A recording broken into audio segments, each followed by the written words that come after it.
Bonjour à tous et bienvenue sur Amazing Mac TV, nous sommes le 24 mars et ça y est, iOS 13.4 est disponible pour tous après pas mal de bêta. On va voir tout de suite les nouveautés. Et si vous aimez les mises à jour iOS et que vous ne voulez rater aucune mise à jour, n'hésitez pas à vous abonner, il paraît qu'un abonnement sauve une pomme de la compote. Dans cette mise à jour, pas mal de nouveautés également sur iPadOS, on le verra tout à l'heure. Et puis surtout, on arrive vraiment à une version plutôt fiable, stable d'iOS 13, c'était pas le cas il y a encore quelques temps, et notamment au niveau batterie, on a vraiment quelque chose de pas mal maintenant. Allez, c'est parti, place aux nouveautés maintenant, et la première nouveauté, c'est ma préférée, ça concerne les autocollants des Memoji et des Animoji. On a 9 nouveaux autocollants avec cette version. Comme pour les anciens autocollants, alors ça s'utilise avec un Memoji ou un Animoji en particulier, donc ici j'ai pris mon Memoji, et au niveau des nouveautés, donc on va avoir la possibilité d'avoir un ordinateur portable, ça c'est plutôt sympa, on est en colère, on a de la fumée qui sort du nez, on a également les bras croisés, on a vraiment pas mal de choix. Alors ces autocollants, vous le savez aussi, on peut les envoyer directement dans des messages textes, mais on peut également en ajouter dans des photos. Donc je prends une photo que je vais envoyer par message par exemple, et puis on va aller dans Effets. Dans Effets, tout en bas, je sélectionne autocollant, et ici j'ai tous mes autocollants associés à mon Memoji ou à mon Animoji, et je vais sélectionner l'autocollant en question. Je sélectionne celui avec le MacBook, et puis je vais pouvoir l'ajouter voilà, facilement à la photo. Je peux évidemment agrandir, exercer une rotation, voilà, c'est super pratique pour envoyer une photo un petit peu plus sympa. Alors c'est pas une nouveauté iOS 13.4, mais ça peut servir pour ceux qui ne l'utilisaient pas encore. Deuxième nouveauté, vous le savez depuis quelques temps, lorsqu'on écoute un titre sur l'application musique, on a les paroles qui défilent en même temps, et là iOS 13.4 apporte une nouvelle fonctionnalité, c'est la fonctionnalité d'intro. Alors je vais activer tout de suite les paroles juste ici, et le concept c'est quoi? Tout simplement, lorsque l'introduction va être jouée et qu'il n'y a pas de paroles, alors je vais avoir ces trois petits points juste ici, voilà, pour me dire qu'il n'y a toujours pas de paroles. Autre nouveauté très attendue qui avait été en fait annoncée lors de la présentation d'iOS 13, mais qui arrive simplement avec iOS 13.4, c'est le partage de dossiers dans iCloud Drive. On sélectionne un dossier, on fait un appui prolongé dessus, on a ce menu là, on clique sur partager et on va enfin pouvoir partager tout un dossier et pas seulement simplement un document ou un élément. Autre nouveauté que beaucoup de personnes attendaient également, la possibilité d'utiliser une souris sans passer par accessibilité depuis son iPad. Ici, je suis dans Réglages général et vous voyez qu'il y a un nouveau menu qui est apparu lorsque ma souris est branchée. Alors, connecté en Bluetooth ou branché en filaire, ça marche aussi. Le nouveau menu, ça s'appelle Trackpad et souris. Et oui, les trackpads également sont compatibles. Alors, plus vous allez avoir un trackpad récent, notamment la seconde génération de trackpad d'Apple, plus vous allez avoir de gestes, puisque la première génération fonctionne, mais n'a pas tous les gestes, notamment dans Pages, Keynote, etc. Ici, je suis dans Réglages général et je vais avoir la possibilité de notamment modifier le sens du défilement, donc naturel ou non, la possibilité d'accélérer ou non la vitesse du curseur et puis d'activer ou non le clic secondaire, donc je vais pouvoir faire des clics droits. Ce qui est pratique aussi, c'est que suivant la souris que vous allez avoir, vous allez pouvoir faire plus ou moins de choses. Donc ici, je suis sur une Magic Mouse. On peut, avec la Magic Mouse, slider de gauche à droite, comme ceci. Voilà, donc là, je suis dans l'application photo, ça fonctionne. Le clic droit, puisqu'on l'a activé, voilà à quoi ça correspond. En fait, ça correspond à un clic prolongé, donc c'est pas forcément très intéressant, mais dans d'autres applications, ça peut l'être un petit peu plus.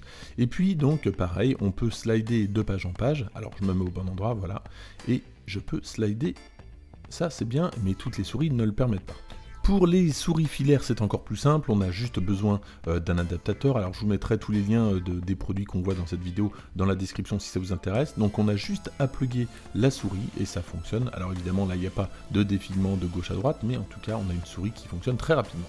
Une belle nouveauté et en tout cas donc ça montre bien qu'Apple tend à rapprocher macOS d'iPadOS. Ça dans le futur je pense qu'on va le voir de plus en plus. Autre nouveauté après la souris, c'est le clavier. Alors là, quelques nouveaux raccourcis, notamment dans l'application photo. On maintient la touche commande. Et regardez, on a un menu qui s'affiche.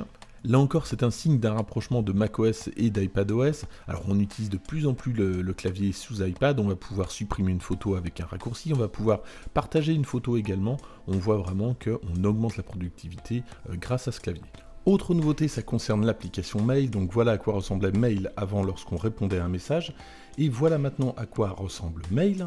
Alors on a en bas de gauche à droite archiver, déplacer, plus d'options et rédiger donc un nouvel email. Et donc dans la version précédente, on avait la possibilité de supprimer directement le mail, là pour supprimer un mail, il faudra aller dans plus d'options, donc la petite flèche. Autre nouveauté pour ceux qui ont la chance d'avoir une voiture compatible, c'est CarKey, la possibilité depuis son téléphone d'ouvrir sa voiture, voilà, ça peut être très pratique. Autre nouveauté, ça concerne l'application raccourci et l'intégration de Shazam. Alors petite démonstration, on va créer un nouveau raccourci, on va chercher l'action Shazam, ça tombe bien, il n'y en a qu'une, et on va donc l'ajouter à notre raccourci. Alors cette action permet simplement de rechercher dans Shazam la chanson qu'on va lui faire écouter. Alors pour l'instant c'est pas très intéressant comme ça, puisque Shazam ou même Siri le fait directement.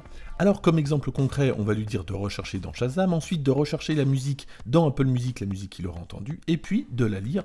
Donc le but du raccourci c'est, il entend une musique et hop, on peut la lire directement sur l'iPhone. On lance maintenant le raccourci, donc ça va scanner, écouter la chanson en question. Et automatiquement, voilà, donc ça cherche.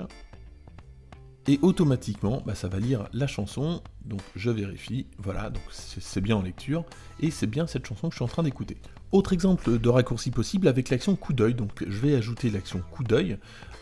Et je clique ici, voilà. Et là j'ai pas mal de possibilités de récupération d'informations, notamment le titre, l'illustration. Alors j'avais fait lors d'une bêta d'iOS 13.4 un exemple de raccourci qui me récupérait le titre de la chanson et qui me l'envoyait d'un note, donc ça c'est une possibilité. Là on va s'intéresser à l'illustration, donc je vais lui demander de récupérer tout simplement l'illustration. Ensuite en cliquant juste ici, voilà, je vais pouvoir lui demander de me le sortir en PDF, c'est ce que je vais faire.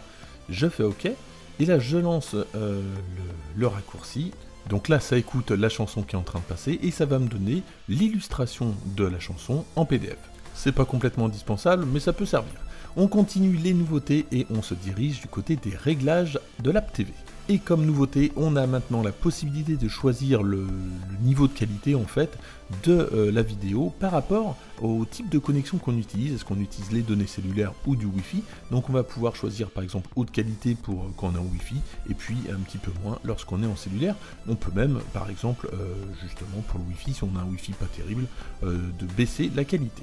Une nouveauté maintenant qui concerne l'accessibilité, donc on va dans les réglages, accessibilité et plutôt en bas on va trouver Siri.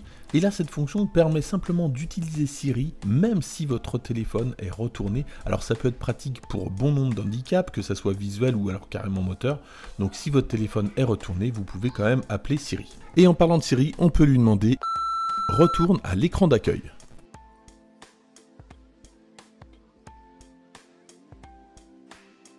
Personnellement, je ne l'ai pas beaucoup utilisé depuis quelques semaines.